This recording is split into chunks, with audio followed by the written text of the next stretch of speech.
Hello friends, welcome back to my YouTube channel advance learners. अभी हम पढ़ेंगे class seventh NCERT English honeycomb का chapter 1 3 questions. तो बिना किसी देरी के चलिए शुरू करते हैं। The king turn around and saw a bearded man running towards them. Beard man यानी बियर्ड यानी दाढ़ी, और बियर्ड मैन यानी किसी आदमी का दाढ़ी हो, उसे हम बियर्ड मैन कहते हैं। वो किंग अपने पीछे देखा कि एक आदमी दौड़ते दौड़ते आया उसके पास। His hands were pressed against stomach which from which blood was flowing. तो उसके स्टोमक से बहुत ज़्यादा ब्लड निकल रहा था।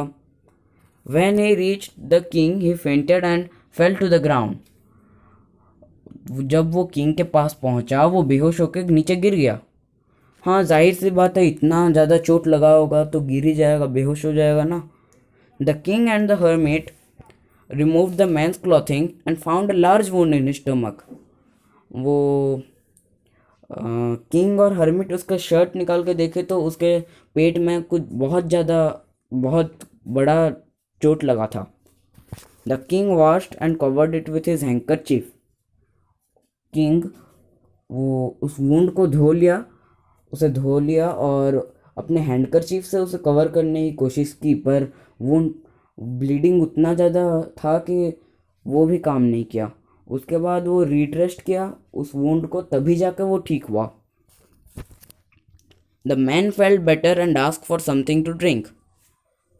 उस आदमी को बहुत अच्छा लगा और वो कुछ पीने के लिए मांगा।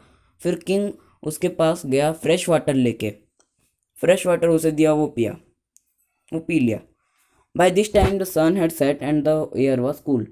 इसी वक्त सनसेट हो चुका था और आप देखे होंगे, आप वंडर किए होंगे बहुत बार कि जब सनसेट होता है तो फिर एयर भी थोड़ा सा कूल हो जाता है, तेज़ी तेज़ी हवाएं चलती हैं। The king with his hermit self carried the wounded man into his hut and laid him on the bed. King वो हर्मिट की मदद से उस आदमी जिसको की चोट लगा था उसे हर्मिट के हट तक ले गया। The man closed his eyes and ले क्वाइट। वो आदमी अपने आंखें बंद करके सो गया आराम से।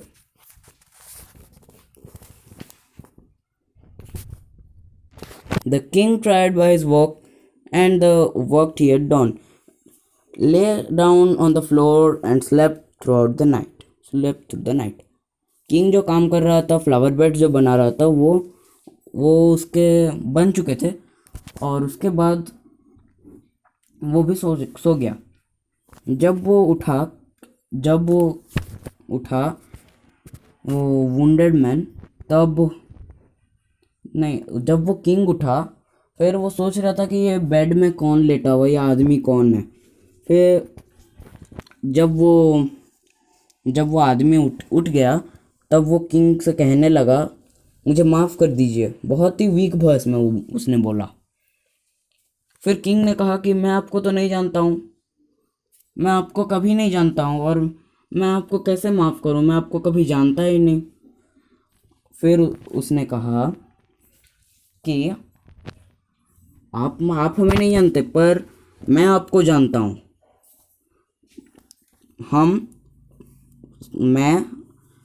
मैं आपका एनिमी हूँ और आपने मेरे भैया को मार दिया था और उसके प्रॉपर्टी सीज कर दिया। सीज यानी कुछ चीज़ फोर्स में, मतलब ज़बरदस्ती कुछ चीज़ लेना।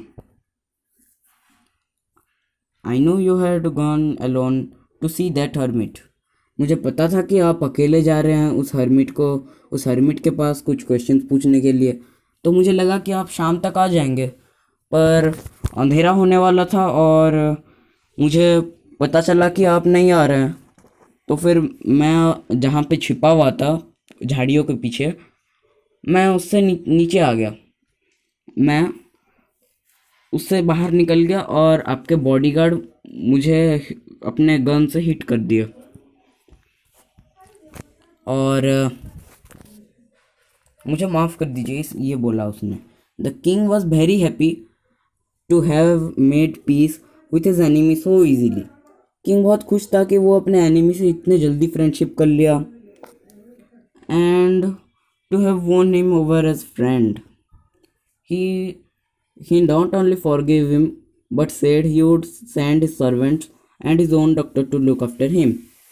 यहाँ पे लुक आफ्टर हिम यानी टेक केयर। तो किंग ने अपने कुछ सर्वेंट्स, अपने कुछ नौकर को, अपने कुछ आदमियों को, अपने डॉक्टर्स को भेजा उनका ध्यान रखने के लिए। और वो प्रॉमिस किया था कि मैं आपका सारा प्रॉपर्टी आपको दे दूंगा। Leaving the wound man, the king went out of the hut and looked around for the hermit. Before going away he wished one more to get answer this questions. वो वुंडेड मैन को जाने दिया और वो hermit के हट के बाहर आ गया। हर्मिट को ढूंढ रहा था क्योंकि उससे कुछ क्वेश्चंस पूछने थे, पर वो हर्मिट नहीं मिला। The hermit on his knees sowing seeds in the beds. Hermit अपने घुटनों में बैठा था और कुछ सीड्स को वो सोइंग यानी अच्छे अच्छे सीड्स को अलग कर रहा था और बेकार सीड्स को फेंक रहा था। और वो किंग और हर्मिट दोनों मिलके जो फ्लावर बेड्स खोदे हैं उसमें प्लांट्स लगाने के लिए। For the first, the king went up to the hermit and said, "For the last time, I beg you to answer my questions, wise man." King ने कहा कि मैं आपसे विनती करता हूँ कि मेरे क्वेश्चंस का आंसर जल्दी दीजिए ताकि मैं यहाँ से जा सकूँ। You have already been answered, said the hermit, still bending down on the ground and looking up at the king and stood before him. Hermit ने कहा कि आपको आपका आंसर पहले से ही मिल चुका है। वो अभी भी घुटनों में बैठा था। जब उसने किंग को देखा तो वो खड़ा हो गया। How have I been answered? कैसे मुझे आंसर मिला, पूछ रहा है king. What do you mean? आप क्या चाहते हैं?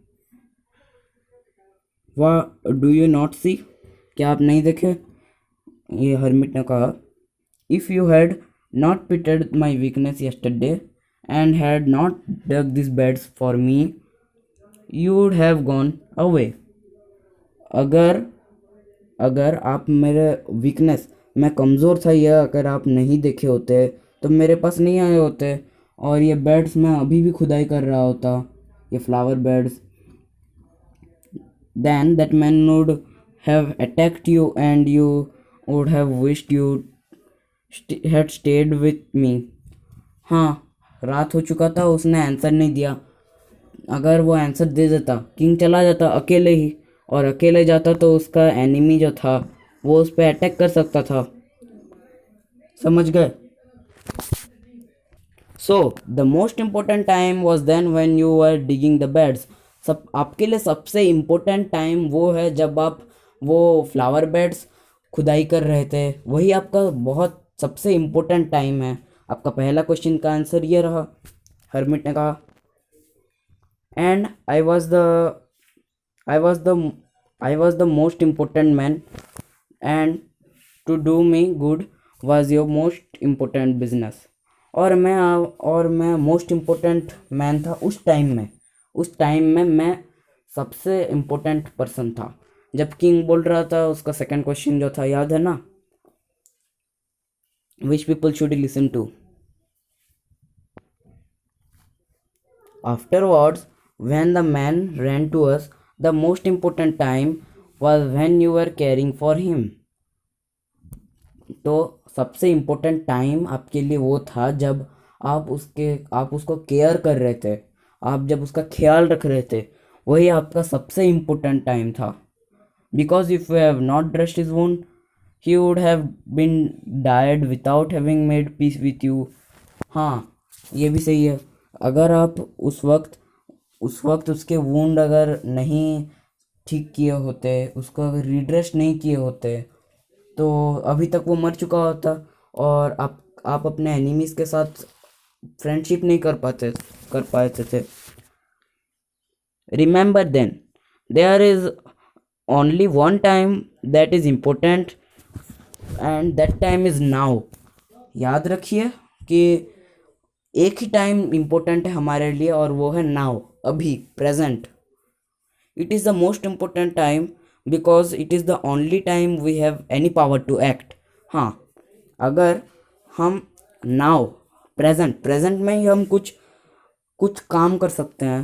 अभी हम फ्यूचर तो नहीं जाएंगे या फिर पास्ट तो नहीं जा पाएंगे, प्रेजेंट ही. तो फिर यही हमारा सबसे मोस्ट इम्पोर्टेंट टाइम है. The most necessary person is the person you are with a particular moment, for no one knows what will happen in the future and whether we will meet anyone else.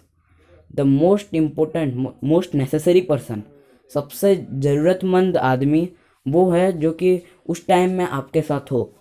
और किसको पता है कि future में हम रहेंगे या नहीं, हम एक साथ मिलजुल के रहेंगे या नहीं, हम आपस में ग्रीट करें यानी मिलेंगे या नहीं.